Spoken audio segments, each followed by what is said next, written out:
అందరికీ నమస్తే అండి. రాష్ట్రంలో ఎన్నికల ఫలితాలను శాసించేది, ఓటింగ్ని శాసించేది ఖచ్చితంగా మహిళా ఓటర్లే. మన రాష్ట్రంలో 4,14,00,000కు పైగా ఓట్లుంటే అందులో 2,10,00,000 అంటే మోర్ దాన్ 50% ఓట్లు మహిళల ఓట్లే ఉన్నాయి.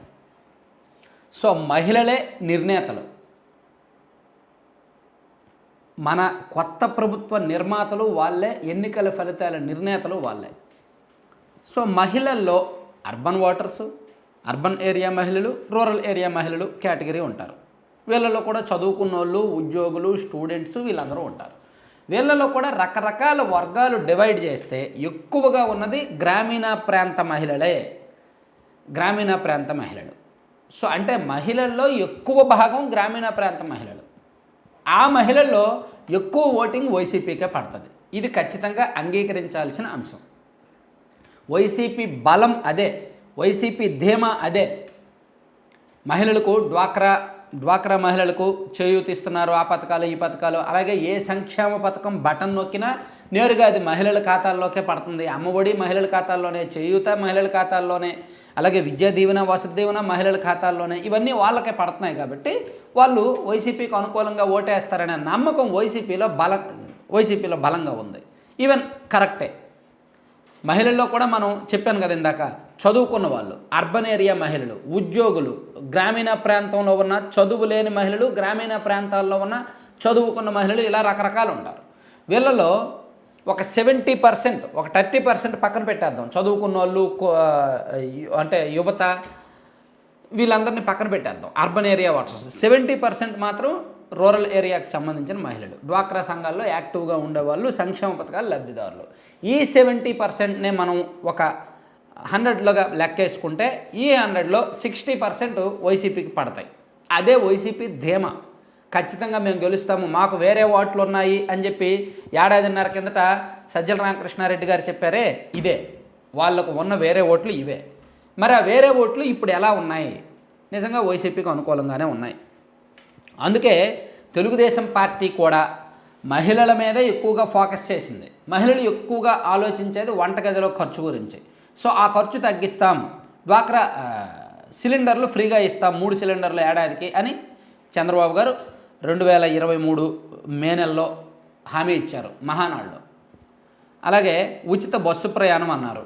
అలాగే మహిళలకు సంబంధించి తల్లికి వందనమని, అదే అమ్మఒడి పెంచుతామని, అలాగే స్త్రీ శక్తి నిధి కింద నెలకు 1,500 ఇస్తామని, ఇవన్నీ కూడా విస్తృతంగా జనంలోకి తీసుకువెళ్ళారు. మహిళల ఓట్లు కీలకం కాబట్టే టీడీపీ కూడా ఆ ఓట్ల మీద ఎక్కువగా ఫోకస్ చేసింది, వాళ్ళకి ఎక్కువగా ఇస్తామని చెప్పింది. మరి అది నమ్ముతున్నారా లేదా?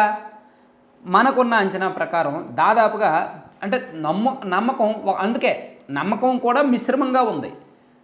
అందుకే 40-60 అనుకుంటున్నా. గ్రామీణ ప్రాంతాల్లో ఉన్న మహిళల ఓటింగ్ 40-60 అనుకుంటున్నా. ఓవరాల్గా మహిళా ఓటింగ్ రాష్ట్రంలో ఉన్న 2,10,00,000 మహిళా ఓటింగ్లో ఓవరాల్గా లెక్కేసుకుంటే ఎంతో కొంత వైసీపీకే మోర్ దాన్ 50% ఎడ్జ్ ఉండొచ్చు మహిళా ఓటింగ్లో. అదే వైసీపీ ధీమా. సో అందుకే తెలుగుదేశం పార్టీ కూడా 3 గ్యాస్ సిలిండర్లు ఉచితంగా ఇస్తారని, అలాగే మహిళలకు ఉచిత బస్సు ప్రయాణం, నెలకు 1,500 ఇవన్నీ కూడా చెప్పుకుంటూ వచ్చారు. ఇక్కడ వైసీపీ వాళ్ళు కూడా అమ్మఒడి ఇస్తున్నారు, దాన్నే ఎక్కువ చెప్తున్నారు. అలాగే డ్వాక్రా మహిళలకు 10 లక్షల వరకు వడ్డీ లేని రాయితీ ఇస్తున్నారు. అలాగే 3 లక్షలకే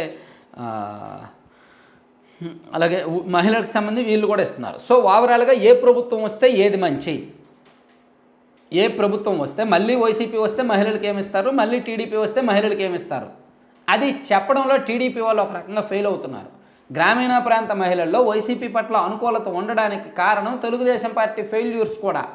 తెలుగుదేశం పార్టీ ఎప్పుడో దాదాపుగా 1 సంవత్సరం కిందట జరిగిన మహానాడులో ఇవన్నీ ప్రకటించారు. ఇప్పటికీ కూడా కొన్ని ప్రాంతాల్లో మహిళలకు టీడీపీ వస్తే ఏమిస్తారనేది తెలీదు. అది కొన్ని చోట్ల, నేను అన్ని చోట్ల అనట్లా. సో ఓవరాల్గా చూసుకుంటే మాత్రం మహిళల్లో కొంతమేరకు వైసీపీకి ఉంది. దాన్ని తగ్గించడానికి తెలుగుదేశం పార్టీ ఈ స్కీమ్స్ తీసుకొచ్చింది. ఈ స్కీమ్స్ని పూర్తి స్థాయిలో జనంలోకి తీసుకువెళ్ళడంలో వెనుకబడింది. కాబట్టి మహిళల ఓట్లలో విషయంలో చూసుకుంటే ఎంతో కొంత నిజంగా వైసీపీకే ఫేవర్ ఉంది అనేది వాస్తవం. నేను ఇంకా డీటెయిల్డ్గా వివిధ వర్గాల వారీగా నేను మళ్ళీ సాయంత్రం చెప్తాను. ఓవరాల్గా అన్ని వర్గాల ఓట్లు ఎవరికి అనుకూలం ఎవరికి వ్యతిరేకం అనేది కూడా నేను మళ్ళీ చెప్తాను. Thank you.